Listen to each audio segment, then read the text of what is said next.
हमारे wellbeing channel में आपका स्वागत है, जहां आज हम वो विषय पर बात कर रहे हैं जिसका हम सभी पर असर पड़ता है, भावनात्मक खाने का। भावनात्मक खाना एक सामान्य अनुभव है जिसमें व्यक्ति भूख के बजाय आराम, तनाव का बोझ या पुरस्कार के लिए खाने की ओर मुड़ते हैं।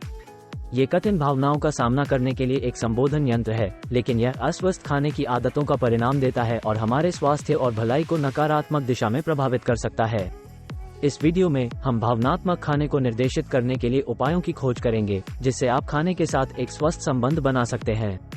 भावनात्मक खाने को समझना इसे पार करने का पहला कदम है। यह अक्सर दुख, अकेलापन, उबाऊटा या तनाव जैसी नकारात्मक भावनाओं को समझने का प्रयास से उत्पन्न होता है। भावनात्मक खाने के पीछे के कारकों को पहचानना प्राज्ञान देने वाला हो सकता है और आपको नियंत्रण में लाने में मदद कर सकता है। क्या खाते हैं, कब खाते हैं और उस समय आप कैसे महसूस कर रहे हैं, यह नोट करने के लिए एक खाद्य परिपत्रिका बनाएं। आप विशेष भावनात्मक कारकों का पता लगाने के पैटर्न देखने लग सकते हैं। जब आप अपने कारकों की पहचान कर ली है, तो अगला कदम अपनी भावनाओं का सामना करने के लिए वैकल्पिक तरीकों को ढूंढने का है। अगर तनाव मुख्य कारक है, तो योग, ध्यान या गहरी सांस लेने वाली व्यायाम जैसे तनाव कम करने के तकनीकों को विचार करें। बोरियत में आपको आनंद आए और मानसिक रूप से उत्तेजित रखने वाली गतिविधियों में शामिल होने का विचार करें। अगर अकेलापन कारण है, तो दोस्तों या परिवार से संपर्क करें या अपनी रुचियों को साझा करने वाले क्लब या समूह में शामिल होने का विचार करें। अपनी भावनाओं का सम्मान करने के स्वस्थ तरीके ढूंढकर आप खाने के लिए मन नहीं लगाने की संभावना को कम कर देते हैं। भावनात्मक खाने को पार करने में सहायक पर्यावरण बनाना भी महत्वपूर्ण है। स्वस्थ खाने के चयन का समर्थन करने वाला स्थान बनाने की शुरुआत करें। पौष्टिक स्नैक्स को आसानी से पहुंचने दें और जंक फूड की उपलब्धता को सीमित करें।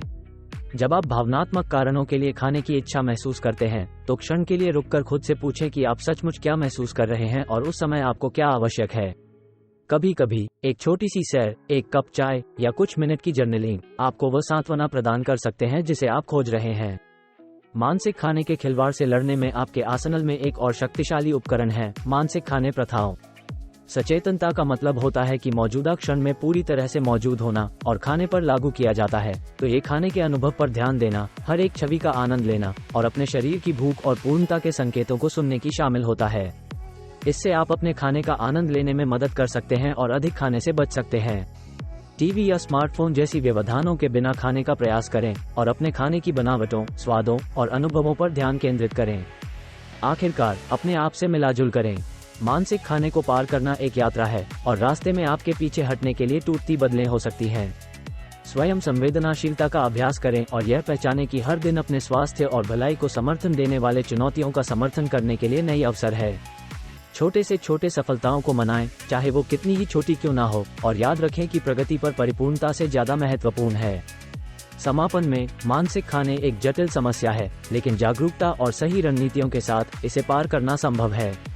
अपने भावनात्मक कारकों को समझकर, अपने भावनाओं को संबोधित करने के स्वस्थ तरीकों को खोजकर, समर्थन से भरपूर पर्यावरण बनाने के साथ, मानसिक खाने का अभ्यास करके और अपने आप से मिलाजुल करके आप खाने के साथ एक स्वस्थ संबंध बना सकते हैं।